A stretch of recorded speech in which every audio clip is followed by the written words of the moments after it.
Hi and welcome back to Cheeky Crypto. My name is Nick and today, guys, we're going to be jumping down into the world of Bitcoin, taking a look at what's been going on most recently with that price action and what I think is likely to happen next. As I get into today's video, if you do find it useful and informative, smash that like button. I do appreciate that. If you are new to the channel, then why not go ahead and subscribe, tap the bell, select all the notifications, and in doing so, you will be kept up to date with everything that we do here at Cheeky Crypto. And if you haven't yet joined us in Discord, what are you waiting for? Check it out. Link is down below. It's a fantastic community talking crypto 24/7. It's completely free, and I don't think you'll be disappointed by what you find down there. So why not go ahead and check it out? So let's jump right down into today's video, though, kicking things off with that 1 hour time frame. So here we have a Bitcoin paired up with USDT. We're using the BTC spot exchange, and it looks like we are still in that fourth wave move to the upside. So following on from the previous videos, we are tracking a impulsive 5-wave breakdown here on BTC. You can see that our wave 4 pushed up a little bit higher. Let's go ahead and do our sense checks on where that is, because it has kind of exceeded where you would normally expect it to, I think, just by eyeballing it. Let me go ahead and sense check where we are up to on the wave 3. Yeah, so we came up to 50%. Okay, normally we got to about 38.2%. So it's interesting that we have actually exceeded that by a fraction. It's pretty much just wicks at this point, but nonetheless, it has kind of come up a little bit more than you would normally have expected it to. Not too much of a problem though, because invalidation is set up there at the 27,341. We are not near that, so we are still well within the realms of a wave 4 structure. So for the most part, we because we have pushed up higher, the higher that wave 4 goes, the lower that wave 5 has to go. So not the best outlook now for BTC. It means it has to come down deeper. And we are looking at targets between $26,180 and $26,400. Okay, that's going to be our fifth wave moving low, which is going to be our third wave low. Then we'll have another wave 4 to the upside afterwards. You can also see that with 200 EMA is still above the price action. It is suppressing us. So I'm not expecting us to break up anywhere straight, break through that 200 EMA or anything like that. I would imagine it's going to be a pretty boring day to day. Not a lot of volatility usually over the weekend. The stochastic RSI is going to be very misleading. It's not going to give you a good indication of where that momentum sits because volumes are lower. So I expect us to kind of just range or get stuck in a range over the next little while, and then we'll see how that kind of plays out. But my expectations are that eventually we will be grinding our way down towards $26,400 to complete the structure here on the hourly time frame, as you can kind of see. So what does this mean? Well, if we take this out into our daily time frame here, it is part of our fifth wave low point, okay, or coming into this fifth wave, okay, and it means that we are tracking a 5-wave count internally here. So on our hourly chart, we can see that we have this 5-wave pattern, right? This is on the hourly chart.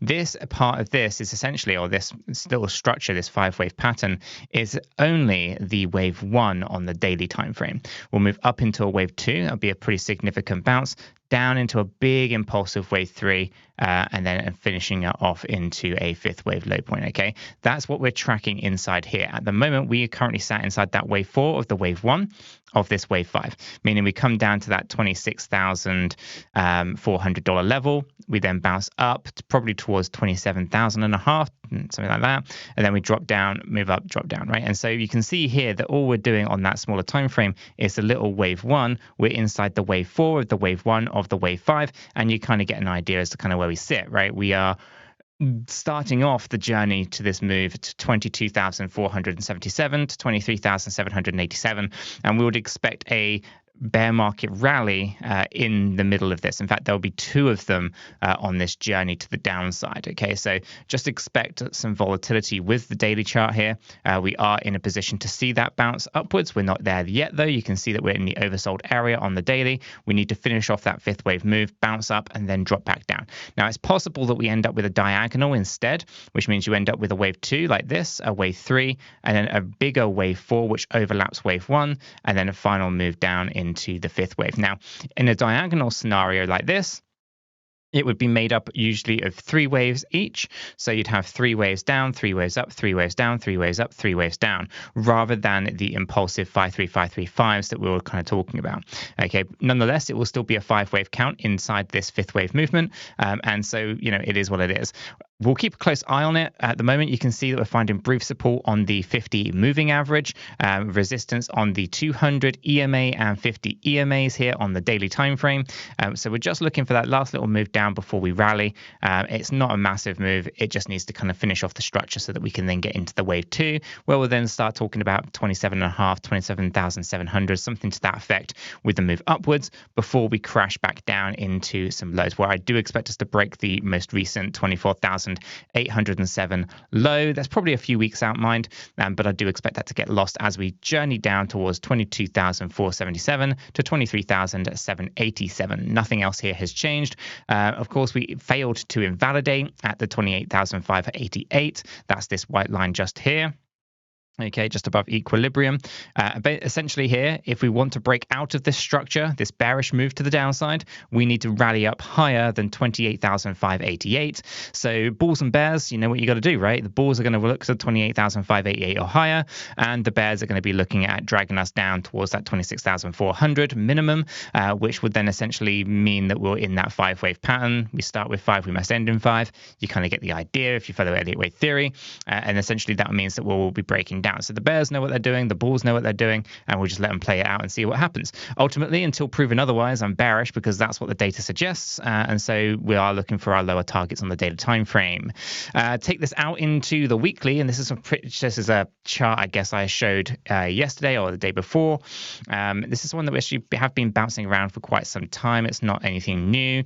Basically, here on the weekly time frame, if you were to connect all the peaks and all the troughs, okay, so all the peaks of bull markets, as you can see here, 2013, 2017, 2021, 2021, not 2021, 2021, if I can talk today. And of course, all the lows for 2011, 2012. We have a low over here in 2015, the low of 2020. And of course, you know, where we are at the moment. Now, a lot of people say, well, we should probably discount the wicks over here in March of 2020. I disagree. The price went there, so we can't ignore it. That's where the price went. I like wicks because, well, the price went into those areas. I don't just look for closed positions. And, you know, this basically is telling us that if we keep a nice equal distance between the peaks and the troughs, or we actually have a nice equal distance between the peaks and the troughs by connecting those lows and those peaks, well, you can see here that we haven't actually tapped this low trend line. So the question simply becomes, are we going to? This is about $12,500. Obviously, as more time goes by, the safer this gets. You know how a few months ago I was talking about $13,500 to $14,000 being a nice area. That would be pretty much right on this trend line now. So that as time progresses, the higher and higher that low actually becomes. So it's a positive, not necessarily a negative. So, you know, we're looking at this and we're saying to ourselves, okay, are we likely to pull back down deeper? Are we actually already here? Do I have to kind of, you know, manipulate this a little bit and have it narrowing up here?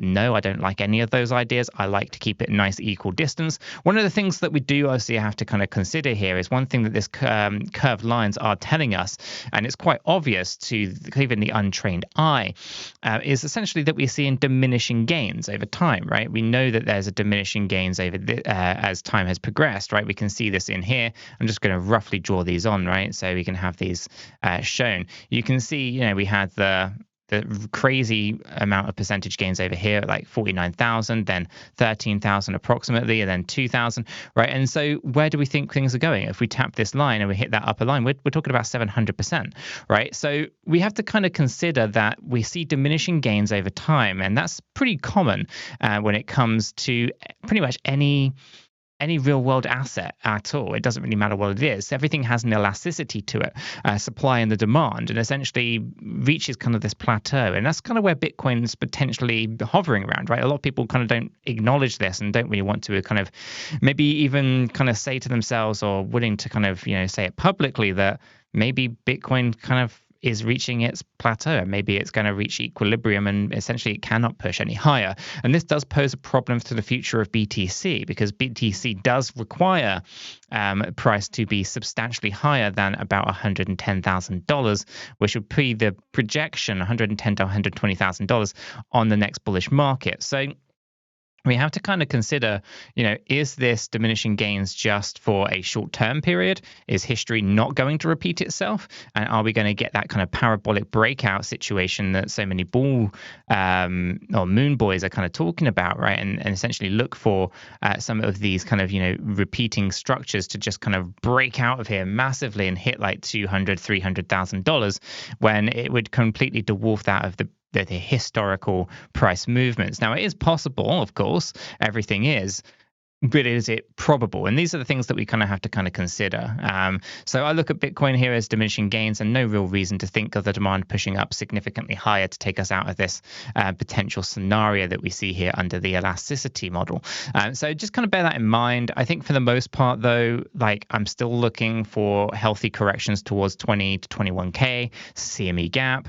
We'll see how price reacts at that level, and then we'll take it from there, really. But for the most part, I'm not expecting much more than $110,000 to $120,000 in the next bullish market. I would love to be wrong on that, though. I would love to see things completely break out of this, and I'd like to put this whole idea that we have diminishing gains over time and all that kind of stuff. I don't think that's going to be the case, but I would love to be wrong on it. Let me know what your thoughts are in the comments down below. I will wrap this video up right there. If you have found it useful and informative, smash that like button. I do appreciate that. If you are new to the channel, then why not go ahead and subscribe, and I will catch you all in the next one.